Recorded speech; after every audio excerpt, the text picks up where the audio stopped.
요한일서 4장 7절부터 21절까지의 말씀 우리가 함께 찾아서 읽도록 하겠습니다. 요한일서 4장 7절부터 21절까지의 말씀입니다.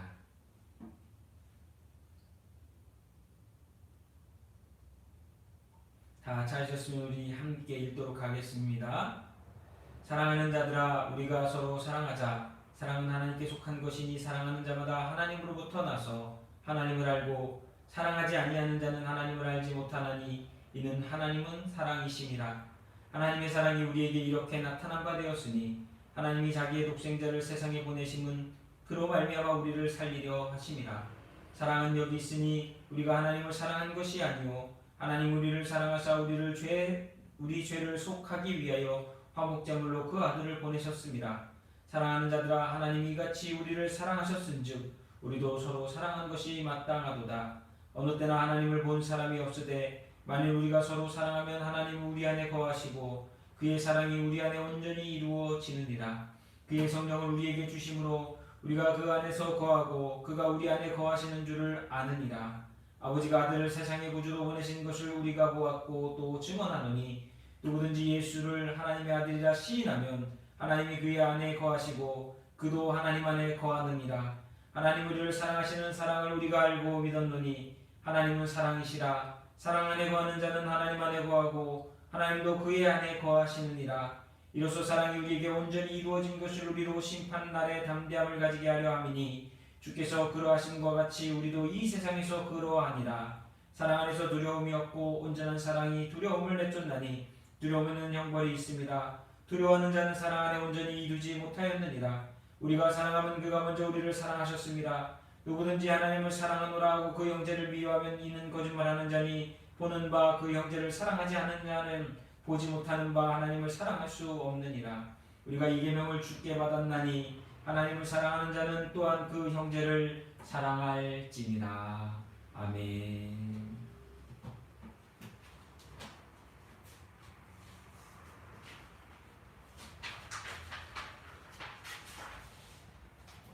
오늘은 교회의 본질 가운데 교회는 사랑의 공동체다라고 하는 말씀의 제목으로 잠시 또 우리가 함께 이 말씀에 요한일서 4장 7절에서 21절의 말씀으로 은혜를 나누도록 하겠습니다.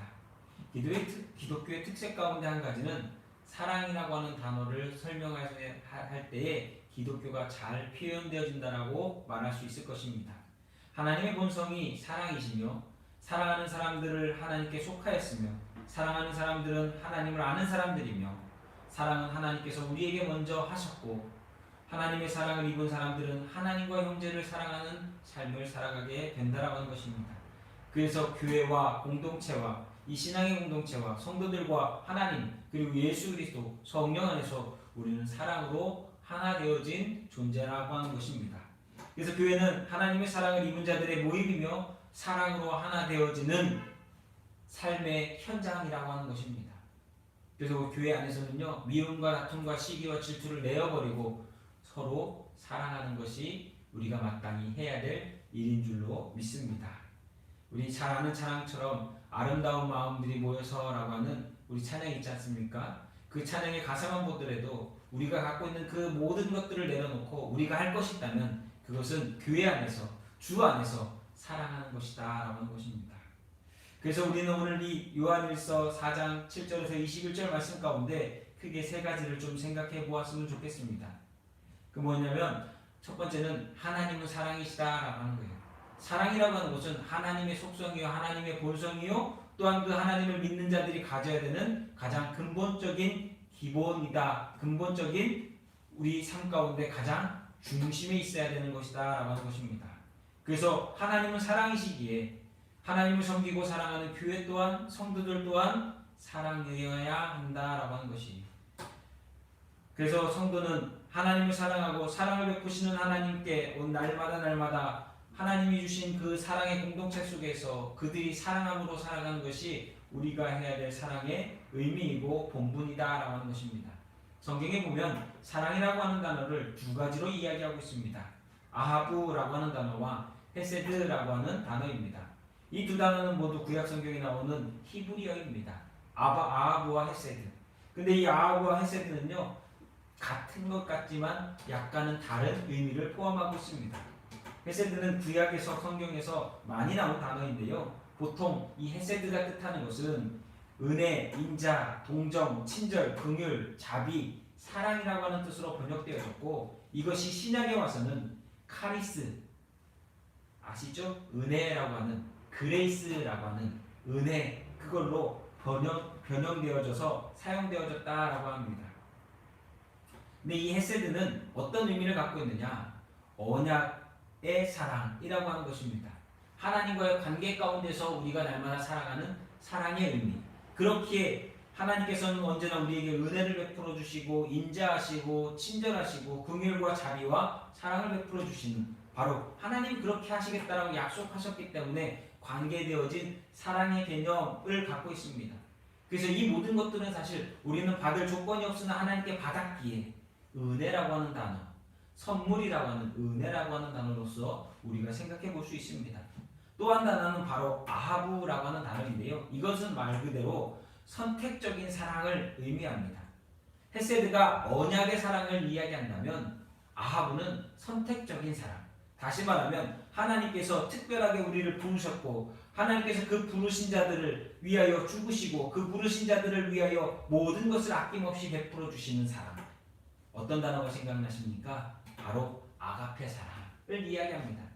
그래서 이 성경이 70인용으로 번역되어지고 난 다음에 이 아하브라고 하는 단어는 아가페라고 하는 단어로 번역되어져서 많이 사용되어졌습니다. 사랑은 하나님의 속성이며 하나님의 은혜이며 자비와 긍휼을 의미합니다. 그래서 교회는 마땅히 그 하나님의 임재가 있고 그 하나님의 섬기고 그 하나님과 교통하고 그 하나님과 동행하는 곳이기에 이곳은 바로 사랑의 공동체, 사랑의 성도들, 사랑의 가정들, 사랑의 형제 자매가 되어야 한다라고 하는 것입니다. 그래서 성경은 이야기하지 않습니까? 하나님은 사랑이시다라고 얘기합니다. 요한일서 4장 7절 8절 우리가 함께 읽은 이 말씀만 봐도 그렇지 않습니까? 사랑하는 자들아 우리가 서로 사랑하자. 사랑은 하나님께 속한 것이니 사랑하는 자마다 하나님으로부터 나서 하나님을 알고 사랑하지 않는 자는 하나님을 알지 못하나니 이는 하나님은 사랑이시니라 라고 이야기하고 있습니다. 여러분 사랑할 줄 아는 자만이 하나님을 알 수 있다는 거예요. 왜요? 하나님이 나 같은 자를 사랑해 주셨기에 우리는 어떤 누구라도 사랑으로서 하나님 말씀과 명령 앞에 순종하고 그것이 마땅히 우리가 해야 되고 살아가야 될 본분이기 때문입니다. 또한 하나님의 사랑은 영원한 사랑입니다. 영원한 사랑이면서 변치 않는 전혀 변할 수 없는 사랑이다라고 하는 것을 우리에게 보여주고 있습니다. 왜냐? 하나님께서는 우리를 사랑하시기로 약속하셨고 서두에도 말씀드렸던 것처럼 헤세드라고 하는 언약적인 사랑이라고 하는 건 약속을 한 거잖아요. 내가 너희를 사랑하겠다. 내가 너희를 축복하겠다. 내가 너희와 함께하겠다. 약속하신 거잖아요. 그 언약적인 사랑 안에서 하나님은 그 언약을 지키시기 위해서 절대로 변하지 않으시고 우리를 사랑하셨다는 거예요. 문제는 뭐죠? 하나님은 우리를 변하지 않고 사랑하셨으나 영원히 사랑하시겠다라고 약속하셨으나 인간이 하나님을 영원히 그리고 변하지 않으면서 사랑하지 않는다라는 것입니다. 아담과 하와를 지은 그 순간부터 그들이 악해져서 하나님께 불순종하였고 또한 하나님이 용서하셨고 또한 그 과정들 속에서 그들의 자손과 자손과 자손이 결국 바벨탑을 쌓으면서 하나님께 진노받고 또 노아의 홍수를 통하여서 그들이 멸망당한 그 상황 속에서도 그들은 결코 하나님은 그들을 변하지 않고 사랑하셨으나 인간은 변했다는 것이 그것을 우리에게 너무나 성경은 잘 보여주고 있다라고 하는 것입니다. 또한 하나님의 사랑은요 잘 생각해 보십시오. 독생자 예수 그리스도를 보내셔서 우리를 대신하여 죽으심으로 하나님의 사랑을 우리에게 보여주셨다, 확증하셨다라고 이야기하고 있습니다. 왜요? 사람들이 자꾸 하나님의 사랑을 의심하거든요. 지금껏 우리의 믿음의 선조들 가운데 하나님은 변함없이 여전히 계획대로 뜻하신 대로 약속하신 대로 사랑해 주셨음에도 불구하고 사람들은 언제나 내가 닥치는 어려움 가운데 내가 닥치는 환난 가운데 내가 닥친 문제 속에서 하나님을 의심한다는 거예요. 그러나 하나님은 의심하지 말라. 봐라. 내가 너희들에게 확실한 증거를 보여줄 테니 내 아들 독생자 예수 그리스도를 통하여 너희들에게 내가 어떤 마음으로 너희들을 사랑하는지를 보여주겠다라고 딱 하고 증거하신 거예요. 확증하신 거예요. 도장을 빵 찍어버리신 거예요. 문제는 뭐죠? 우리가 도장 찍어야 되는데 우리의 도장을 찍는 것을 주저하거나 우리의 도장을 찍지 않고 그냥 계속 내비두고 있다라고 하는 것입니다. 우리는 예수 그리스도로 말미암아 하나님의 사랑을 깨달았습니다. 알았습니다. 그렇기에 우리는 오늘 하나님이 우리에게 보여주신 그 사랑을 인정하고 감사하며 하나님의 사랑에 화답하는 삶을, 화답하는 인생을 살아가야 될 줄로 믿습니다. 그때에 하나님은 우리가 어떠한 상황 속에서도, 어떠한 문제 속에서도, 어떠한 환난 속에서도 우리를 지켜주시고 보호하시고 인도하시고 책임져 주신다는 거예요. 그것이 우리가 생각하는 보호와 책임과 인도와 일하심이 아니라 할지라도 하나님의 그 모든 일들은 완전하시고 온전하시고 우리를 위한 일이라고 하는 것을 우리는 믿음으로 고백해야 할 것입니다. 왜냐? 하나님은요, 우리를 우리 주 예수 그리스도 안에 있는 하나님의 사랑에서 그 무엇도 끊을 수 없도록, 망하지 못하도록, 우리를 끊어가지 못하도록 지키시고 보호하시기 때문입니다. 그것이 바로 어디에 잘 나타나 있습니까? 바로 하나님께서 이스라엘 백성들을 사랑하신 모습에 잘 나타나 있습니다. 이스라엘이라고 하는 백성을 잘 생각해 보십시오. 모세를 통하여 출애굽시키시고 약속하시고 계획하신 대로 그들을 약속의 땅 가나안에 들여보내셨으나 그들이 얼마가 되지 않아서 선지자들을 통하여서 사단들을 통하여서 그들을 구원하시고 돌보셨으나 결국 그들이 하나님께 요구한 건 무엇이었습니까? 하나님의 직접적인 통치가 아니라 우리도 쟤네들처럼 왕 세워주세요. 우리도 당신이 계신 건 알겠지만 당신보다 우리는 눈에 보이는 왕이 더 필요합니다 라고 하는 배신이었다는 거예요. 그럼에도 불구하고 하나님은 그것을 참으시고 그들이 원하는 대로 뜻하는 대로 그 일들을 통하여서 그들에게 무엇이 그들이 나아가야 될 길인지를 다시 보여주시기 위해서 그들에게 왕을 허락하셨습니다. 잘 되는 것 같았지요. 그러나 하나님 경고하셨어요. 뭐라고 경고하셨느냐? 알아, 너희들이 원하는 대로 되었을 때 너희들은 그들을 위해 수고하고 애쓰면서 고생하고 어려움 당할 것이다. 그리고 후회할 것이다 라고 말씀하셨어요. 어떻게 됐습니까? 하나님이 말씀하신 대로 되어졌잖아요. 하나님은 이미 알고 계시기에 하나님이 직접적으로 통치하시고 하나님이 역사하시며 하나님이 그들을 돌보시기를 원하셨다는 거예요.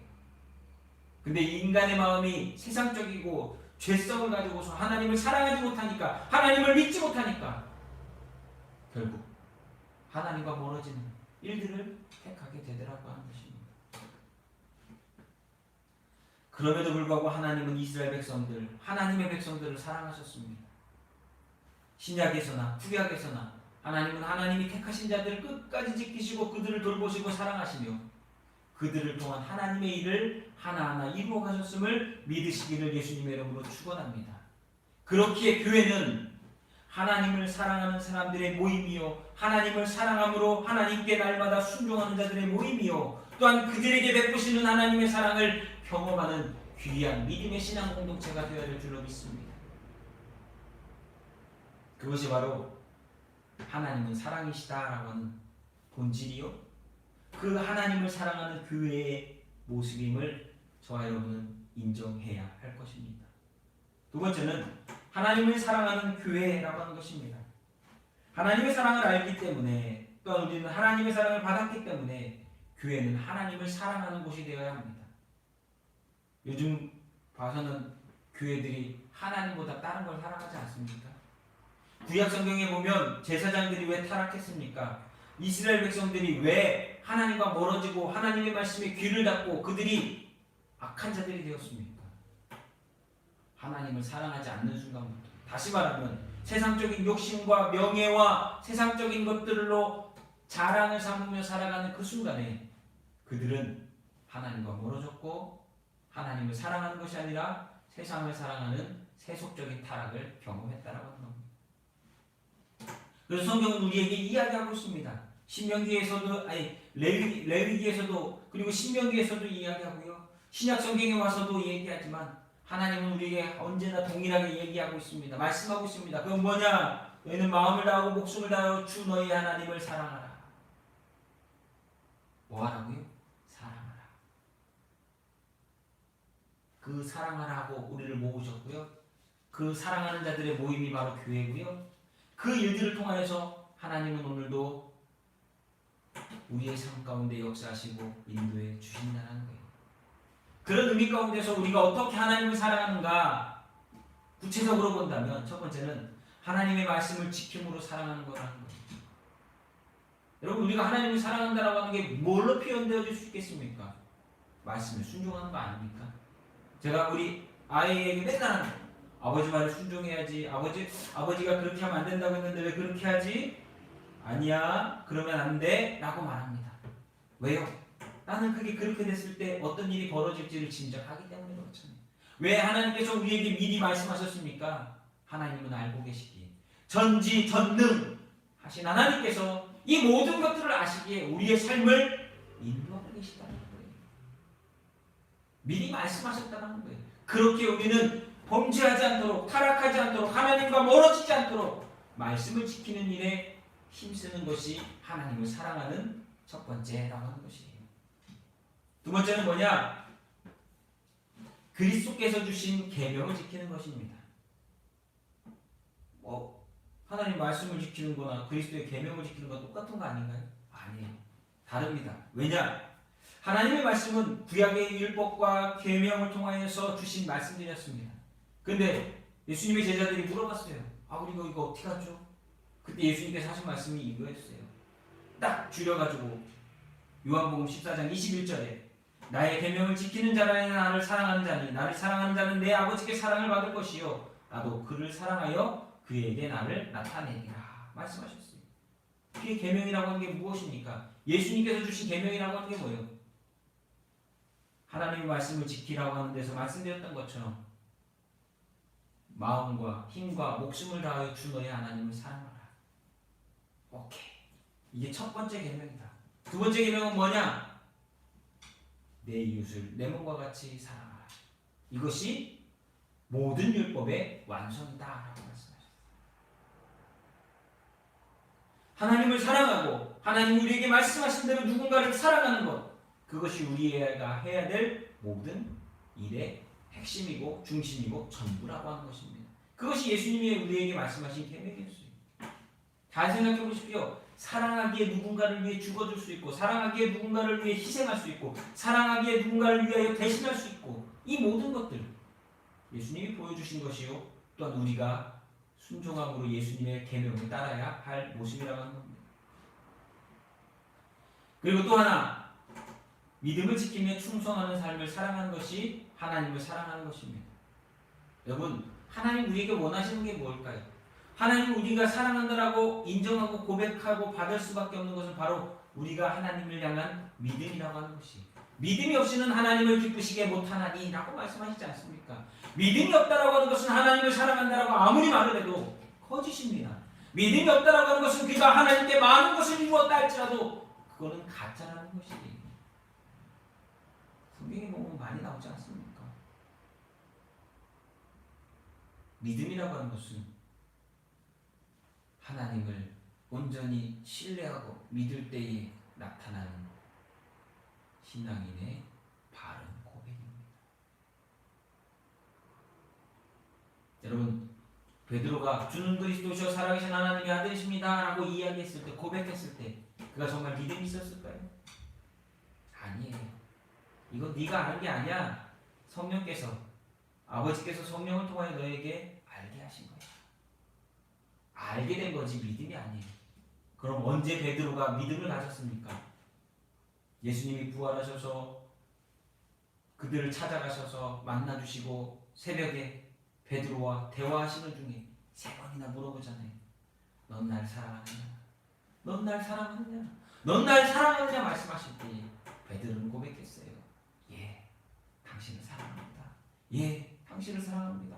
예, 주님, 제가 당신을 사랑하는지 당신께서 아십니다. 라고 고백한 그 고백이 정말로 믿음의 고백이었다는 거예요.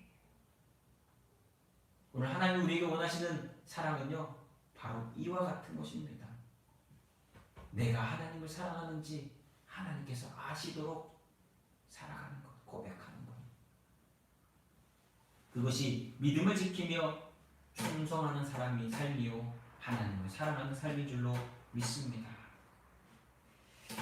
그래서 우리는 이러한 모습을 가지고서 이러한 사랑으로 주님의 몸된 교회 가운데에서 사랑을 실천하는, 사랑을 나타내는, 사랑을 드러내는, 사랑을 퍼뜨리는 삶을 살아야 합니다. 그러기 위해서 필요한 것이 있다면 그것은 형제와 이웃을 사랑하는 것, 내 몸같이 사랑하라 말씀하신 그 말씀에 순종하는 것입니다. 교회는 하나님의 사랑을 입은 사람들의 모임입니다. 하나님께 받은 사랑을, 그래서 우리는 형제와 이웃을 위하여 나누고 베풀고 실천하는 믿음의 삶을 살아야 합니다. 그래서 세 가지를 생각해 보아야 할 것입니다. 무엇이 우리가 실천하는 삶을 사는 교회가 되는가? 첫 번째는 주님의 계명은 사랑이라고 말씀했습니다. 그 사랑은 표현되어지고 나타나야 되고 고백되어져야 하는 것입니다. 그래서 야고보 사도가 얘기했잖아요. 행함이 없는 믿음은 죽은 믿음이다 라고 얘기했습니다. 요한복음 15장 12절에 이렇게 얘기합니다. 내 계명은 곧 내가 너희를 사랑한 것 같이 너희도 서로 사랑하는 이것이니라. 내가 너희를 사랑하는 것 같이 너희도 서로 사랑할 때 그것이 진짜 사랑으로서 우리에게 하나님께 영광을 돌리는 것이다 라고 하는 것입니다. 여러분 서로 사랑하십시오. 여러분 주변에 있는 사람들을 사랑해 주십시오. 미워하지 마시고 사랑해 주십시오. 그리고 그 사랑하는 것이 결국 내가 하나님을 사랑하고 있음을 확인하게 만드는 귀한 은혜의 통로가 될 줄로 믿습니다. 두 번째는 말과 입으로만 아니라 행함과 진실함으로 사랑해야 한다라고 하는 것입니다. 초대교회를 보면요, 모든 사람들이 자신의 것을 가져다가 함께 통용하고 함께 나누고 섬기면서 하나 되는 믿음의 공동체, 신앙의 공동체, 사랑의 공동체를 이루었습니다. 그리고 그들이 사도의 말씀을 받고 기도하고 찬송하고 전도하러 나가고 말씀을 통하여서 서로 떡을 떼며 마음을 나누며 하나 되어졌을 때, 다시 말하면 행함과 진실함으로 그들이 실천하였을 때 그곳에 하나님의 역사가 일어났고 그 역사를 보는 외부인들은 야 정말 훌륭한데 라고 하는 칭찬을 했다는 거예요. 요즘 교회에 대한 칭찬이 없지 않습니까? 인색하지 않습니까? 오히려 손가락질하고 욕하지 않습니까? 왜 그럴까요? 교회 안에 들어온 악한 마음 때문에 그렇습니다. 교회, 그 개교의 이기주의와 자신의 교회만 바라보고 자신들의 그 모임만을 바라보고 주장하는 그 이기적인 마음이 정말 하나님이 우리에게 주셨던 그 사랑이라고 하는 것을 통해서 서로 나누고 섬기고 베풀며 하나 되어지는, 어쩌면 이건 마귀가 아주 전술을 잘 쓴 걸 수도 있습니다. 예전에는 다 연결되어졌던 교회들과 성도들의 마음이 마귀가 하나하나 끊어가면서 그것을 아주 악하게 교묘하게 자른 그것으로 인하여서 세상이 개개인주의가 된 것처럼 교회도 개인주의가 되어 버리고 있다라고 하는 것이, 이럴 때일수록 우리 교회는 말과 입으로만이 아니라 행함과 진실함으로 사랑하고 서로 하나 되어지기를 힘쓰는 자들이 되어야 될 줄로 믿습니다. 그래서요, 형제를 위하여 기도하고 형제를 위하여 섬기고 사매를 위하여 정말 내가 해야 될 것, 내가 섬겨주고 내가 도와주고 그에게 관심과 사랑을 하는 것. 옛날에는 편지도 잘 썼는데 요즘은 너무나 쉬운 카톡이라고 하는 것, 문자 보내는 것이 생겼음에도 불구하고 사람들은 더 통화하고 문자 보내고 연락하는 일이 더 어려워져 버렸습니다. 왜 그럴까요? 우리의 마음이 닫혀졌고 우리의 마음이 지금 문제가 생겼기 때문입니다. 우리는 말과 입으로는 사랑한다 이야기합니다. 근데 누군가를 위해 내가 수고하고 애써야 될 때는 귀찮고 하기 싫어할 때가 너무나 많아졌다는 거예요. 하나님을 사랑하십니까? 그렇다면 내 형제와 자매와 이웃을 위하여 더 수고하고 애쓰고 행함과 진실함으로 나아갈 때 우리의 마음이 풍성해지고 하나님이 부어주시는 은혜가 충만하게 될 줄로 믿습니다. 마지막으로 형제를 사랑하지 않는 자는 하나님을 사랑하지 않는다라고 이야기하고 있습니다. 그 얘기는 뭐냐? 사랑이 하나님의 본질이고 사랑은 하나님의 속성이기에 그 사랑이 없는 자는 아무리 그가 믿음 있다고 이야기하고 은혜 받았다 얘기하고 구원 받았다 얘기한다 할지라도 그 사람은 진짜가 될 수 없다라고 하는 것이에요. 이런 찬양이 있습니다. 형제의 모습 속에 보이는 하나님 영상 아름다워라. 이런 찬양이 있습니다. 여러분, 우리는 누군가를 볼 때에요, 그 사람의 껍데기, 그 사람의 외모, 그 사람의 말투, 그 사람의 행동을 보는 것이 아니라 하나님이 그 사람을 통해서, 하나님이 그 형제를 통하여서, 하나님이 이 자매를 통하여서 무엇을 하시는지를 볼 수 있는 믿음의 영안이 열려야 할 줄로 믿습니다. 왜요? 모든 인간은 하나님의 형상대로 지음을 받았습니다. 영육혼이라고 하는 것을 통하여서 하나님은 완전하게 만드셨습니다. 우리가 바라봐야 되는 건 껍데기가 아니라 그 영혼을 불쌍히 여기는 마음이요, 그 영혼을 통해 일하고 계시는 하나님의 일하심을 볼 수 있는 믿음이 우리에게 있어야만 사랑하고 포기하지 않고 이해하고 섬기며 하나 되어질 수 있다고 하는 것입니다. 우리 믿교회 성도는 한 분 한 분이 정말 하나님께서 주시는 그 은혜 가운데 영혼이 잘된 같이 범사가 잘되는 축복이 있기를 예수님의 이름으로 축복합니다. 그리고 그러한 일이 일어나기 위해서 저와 여러분이 사랑으로 섬기고 사랑으로 하나 되어지고 사랑으로 주를 높이는 믿음의 삶을 살아가길, 그래서 말과 입으로만 하는 것이 아니라 행함과 진실함으로 하였을 때 그곳에 역사하시는 하나님을 우리 모두가 보게 될 줄로 믿습니다. 교회는 하나님의 사랑을 입은 자들이 하나님을 사랑하며 하나님께서 나에게 허락하신 이웃과 사랑하는 형제자매들을 사랑하는 믿음의 공동체가 되어야 합니다. 그래서 저는 이런 생각이 들더라고요. 교회와 성도는 전봇대와 같다. 발전소에서 전기를 보내주면요, 그 전기를 보내주는 그 과정 속에서 그 수많은 전선들이 전봇대에 엉키고 설키고 엮이고 이어져서 사실은 다 하나 되어져 있다는 거예요. 우리는 주님의 은혜로 구원받았고 그 주님의 사랑으로 하나 되어져서 그 주님의 사랑 안에 우리 서로가, 성도가, 교회가 얽히고 설키고 연결되어져서 서로 하나 되어지고 교통되어지는 놀라운 하나님의 은혜가 날마다 삶 속에 나타날 수 있기를 예수님의 이름으로 축복합니다. 기도하겠습니다.